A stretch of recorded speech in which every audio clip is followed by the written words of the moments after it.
Hello, and we will be talking about how to regain your marbles if you feel they've been lost. And I got to say, I don't think it should be a controversial topic, but it is. I've been shocked, quite frankly, since I moved to Baltimore. For a while, I was hearing people say that you couldn't even prevent Alzheimer's disease, much less turn it around. And I was shocked because I thought surely this being the bastion of health and wellness and Johns Hopkins and the University of Maryland, that they would have had some breakthroughs. Uh, I come from it. I come at it at a slightly different angle because as you know, my story, we started treating kids with severe brain disorders with nothing, no tests, no medications, no experts, nothing but nutrients. And we saw their brains recover, maybe not 100%, but significant recovery, things that were taught were impossible. So that's why I came into the whole dementia space, not just dementia, but strokes and Parkinson's disease, having seen and experienced dec years, I wouldn't say decades, but years of recoveries from seeing recoveries in children with severe brain disorders. So I just found it flabbergasting that people would say there was nothing one could do about it. And now, after having worked in this environment now for 5 years, I can see why, because we're looking at it from slightly different angles. So the dogma is that dementia or Alzheimer's disease specifically is caused by the appearance of proteins, amyloid plaques, and tau tangles that eventually grow and multiply around the brain and basically choke the brain to death. And that's what causes dementia. And then that's what causes all the symptoms that you see. And that the only solution to that would be to either stop those proteins from showing up in the brain, or find drugs that can actively remove them from the brain, with the assumption that removing them restores the brain back to function. And we are going to gain any traction in treating and preventing dementia, we're going to have to we're going to need to take a slightly different viewpoint than just the whole amyloid plaque theory and tau tangle theory. So this is our theory. This is how we started treating it because, like I said, we had nothing. There was no way we didn't have a drug that's going to even touch the amyloid plaques. So we had to figure out from first principles how to help people to some degree improve or regain their memories and the other brain functions. And I'll have to say we've been quite successful at doing that. So we have actually been able to figure out some things now, maybe not 100%, but we have been able to figure out a lot of things. So I'm just going to kind of give you our brief philosophy of how we go about doing this. I'm just going to go to my slides now. So that's a question. What if a loved one already has dementia? This is our sort of, I would say, seven-pronged approach. The most important, as you can guess, would be the energy approach. Because if you cannot restore the brain's energy levels, you cannot restore the network. It is not going to form synapses. It's not going to be able to maintain the new synapses that are formed, if at all it does form the synapses. And as we mentioned before, memory, all these complex functions of the brain are a function of forming new synapses and then actively breaking down other synapses. That's how the brain remembers. That's how the brain retrieves memory. That's how the brain is able to calculate or to think or to reason and to plan. So it relies on the formation of new synapses and the destruction of old ones, or non synapses that no longer serve the brain. It has to actively remove that. And it can only do that if it has enough energy. So number one is energy. We did not have this. I had to learn this because with kids, energy was not a problem.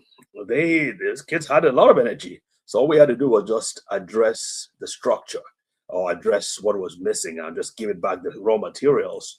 And the brains would just gobble it up, and then fix the problem. But when it came to adults, especially with neurodegenerative conditions, we found that just didn't work. We had to, in addition to all the other things I'm going to talk about, we had to restore energy. So that's number one. Number two is blood flow, obviously, because you're not going to get the nutrients to the brain, or the brain is not going to get even the nutrients it needs to make energy if the blood flow is inadequate. So we had to figure out how to improve brain energy to the brain. We had to do the other parts. What this brain support is really referring to the nervous system. We had to help to improve the function of the nervous system as a whole. The brain is part of it. But we had to improve the nervous system. We had to address things like neuroinflammation. We had to address the immune system in the brain. Now, there's the immune system outside of the brain, which is a different story, which we'll come to.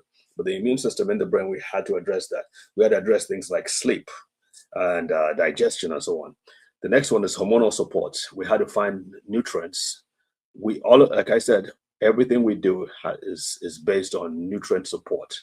The use of nutraceuticals, which can help enhance the body's ability to do what it is already doing. So the body is already making hormones. It's already using those hormones for the brain.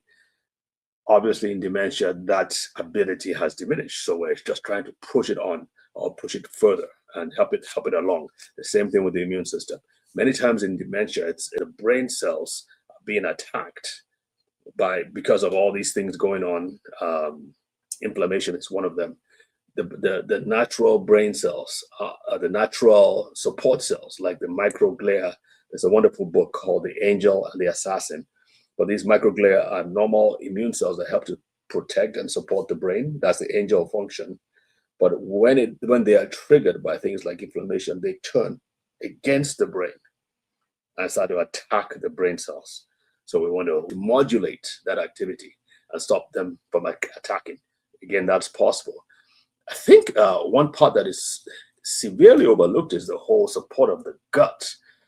In another video, I talked about how it's so important to have a good internal ecosystem, the internal environment, especially in the colon, where you have the majority of the bacteria, whether good, bad, or ugly. It's important that there's a vibrant, think about a good forest with water, the river running through, good foliage, grass, green trees, in full bloom, flowers, and so on and so forth. In an arid desert, so contrast that with an arid desert. The arid desert obviously does not have plant vegetation as well, doesn't have animals running around, butterfly, it doesn't have all those other things. So it does not support vibrant life, so to speak. In dementia, it's very similar. You've heard about the gut-brain connection. What happens in the gut affects the brain, and what happens in the brain affects the gut. It's like 6 and 7. So what we found out is that you cannot improve brain function like you should if you do not address the gut, the digestive system. And part of that obviously includes the good bacteria.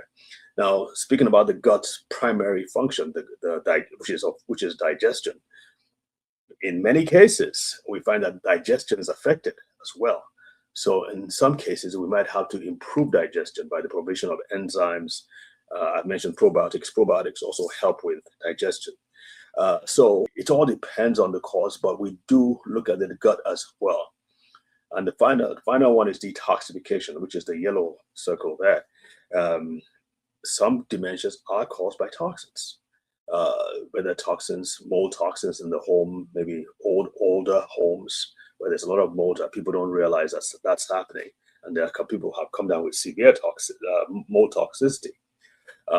So there's lead toxicity as well, heavy metals and all that. So we also help the liver and the kidneys remove these toxins from the body. Again, it's a 360-degree view that we address, but we again focus on energy first, and then depending on the person's circumstance, we now address the different things. But we try to combine everything as much as possible. What I'm trying to say is that we lean more into certain areas than others. For instance, women, they've got to have extra hormonal support. Absolutely. So we lean more into that. Now, having said that, we spoke in another video about vitamin D3. They have found that even something as simple as vitamin D3 can slow progression. So if you don't have access to someone like me, or you don't have access to other people, I would say focus on getting more vitamin D into your loved one. Melatonin is another it's a sleeper. I would say it's one of these heroes that are unsung. Melatonin has worked tremendously for kids with brain issues of all kinds, and I think I believe that I use them in my patients as well. So this anybody they're talking about very high doses of melatonin, things above 100, for instance. I personally use about 40 milligrams. Let me see now, 40 milligrams a night. Now the average recommendation is 3 milligrams, so you can see how far I've gone, and that's nothing compared to other researchers and experts. So anyway, the idea is that there's a lot that can be done to help the brain. Oh yes, I have this quick story of a patient of mine. Um, Her son reaches out to me through a mutual friend, and his mother is pretty much bedbound. They have to actually, she's stuck in bed. They have to feed her, as in put the spoon in the plate and in the food and put it to her mouth. She couldn't do that. She couldn't remember anybody. She couldn't speak much. Like the MRI report, as you can see, it was very, very bad. I mean, anytime you see global and atrophy in regarding the brain, that's game set match. And even I was like, I'm not sure what we can do about this. But anyway, I said we will try. We got the nutrients that I thought she needed, shipped it back home. They started using it, and I got to tell you, I mean, I was shocked at how quickly she responded. They sent me videos of her recognizing and speaking to her grandkids, and the help or the caregiver was just dancing for joy because she was recognizing her grandkids. They showed her walking around, sometimes without support. There was one video her son sent to me. She gets up in the middle of the night and makes her way to the bathroom, and it comes back. Now, what does that tell me? That tells me that it's not just her physical ability that is restored, but also she did not want to have. She was so aware, her awareness had returned so much that she did not want to poop in her pants, in her pad, because of course, she had a Pampers on, and she did not want to poop in that because she didn't want to spend the night feeling wet and bothered. Before this, she could not possibly care less. She would do all that. She would go to do her number one or number two in her pads, in the Pampers. Is that what they call them? I think the pads. Anyway, significant improvement. So this is just one of several different examples that we've seen. So it is possible, and of course, if you want to reach out to us, we'll be more than happy to sit down with you for a consultation and to let you know what we can do about it. We're also going to be talking about what I call special interest groups, uh, blacks, women, and military veterans, and of course, we'll be talking about the elderly, what we need to look out for. And be proactive about, especially for when elderly people go to retirement homes. So we need to help them watch out for those things. So